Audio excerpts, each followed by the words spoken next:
guys, it's Cindy Lietz, your polymer clay tutor, and today in the PCT test lab we are testing Sakura Souffle pens on polymer clay. Now, a while ago I picked up these souffle pens at Michael's, and I wanted to test them on polymer clay, and before I bought a whole bunch of colors, and they were in a 2-pack and on clearance and stuff. So it was quite some time ago I made up this little sample. Let me just see if I can read the date on it. It was 3 years ago or 2 years ago.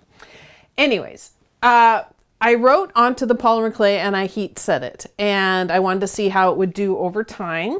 This is the little sample here, and I'll go into a little bit better detail in a second. But it has stood the test of time. It is strong on there still. It hasn't reacted or done anything funky. So we know that it is compatible with Premo clay, at least. So this is a sample of Premo clay that I had done some techniques on, and it was basically just a scrap that I scribbled some little drawings on. So let me just show you this pen, how it works, and what you need to do to make it heat set. Now, this pen is just basically like a jelly roll pen. Any of those jelly pens that you've seen out there. It works quite well on you have to draw onto baked clay. When it's brand new, it has this weird little piece of plastic on the end there to protect it. You just kind of pop that off. I'm going to leave it because it keeps it from drying out over time, and I'm not going to need it until I use this other pen app. They come in lots of cool colors. They're called Souffle, not to be confused with souffle clay. They're made by Sakura. They're a Japanese brand of paint pens that are really popular. There's all kinds of different types, but this souffle pen is basically a 3-dimensional gel pen. It works on light colors and dark colors, and before it is heat set, it's quite pastel looking. But if you don't heat set it, it will scratch off. So we'll just take this sample here and I will show you. Now I've drawn onto baked clay. Like I said, you can't draw onto wet clay or raw clay because it doesn't work on there. It just kind of gums up the pen. But you can see if I scrape it with my with my fingernail, it will come off if it's not heat set. But if it's heat set, it gets a little bit darker.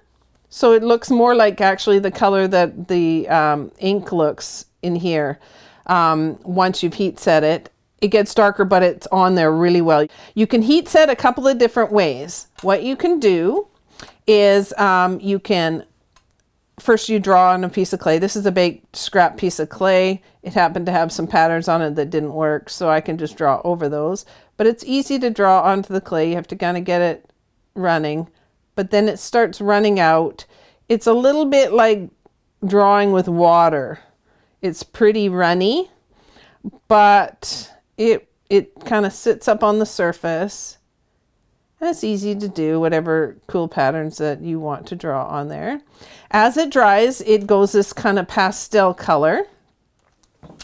And then you can heat set it, like I said, 2 different ways. You can either pop it back into the oven and bake it again for about 10 minutes at whatever temperature you bake your polymer clay at. I bake Premo Sculpey at 275 Fahrenheit, so I just pop it back into the oven and bake it for 10 minutes or so. Or you can use a heat gun. This is an embossing heat gun, so it doesn't get super hot, but it works plenty well enough. And you can just here, I'll do this one that's dry. You want to let it dry first, and once it dries, it kind of goes this lighter pastel color. Then you can heat set it. Otherwise, you might get some bubbling from the moisture that's in the ink. Now you can tell when it's starting to heat set when the color starts to change on it. You can see that little section there, it's already getting darker already. You want to be careful not to hold your heat gun too close to the clay, otherwise you might bubble up the clay a bit. But it can handle a little bit of heat. If you're using one of those large, you know, furniture stripper heat guns, then you're going to want to be back further so that you're not letting it get too hot. It's a little bit like embossing. You can kind of see it changing color and getting darker. Now you'd have to let that cool, but it'll be just like this other piece here. It'll stay kind of raised up, quite shiny. The souffle pens that I've seen are, you can get them in a package with a whole bunch of different colors. The white looks awesome. It doesn't really darken up too much, but the other pastel colors will get kind of a little darker. And it's compatible with the Premo clay. So I hope that was helpful information for you. If you like this video, do let us know. And if you've got a pen you would like me to test, a product that you'd like to learn more about, a technique that you don't understand, then make sure to leave your suggestions in the comment section below and perhaps we can make a video on it. All right, so we'll see you next time and bye for now.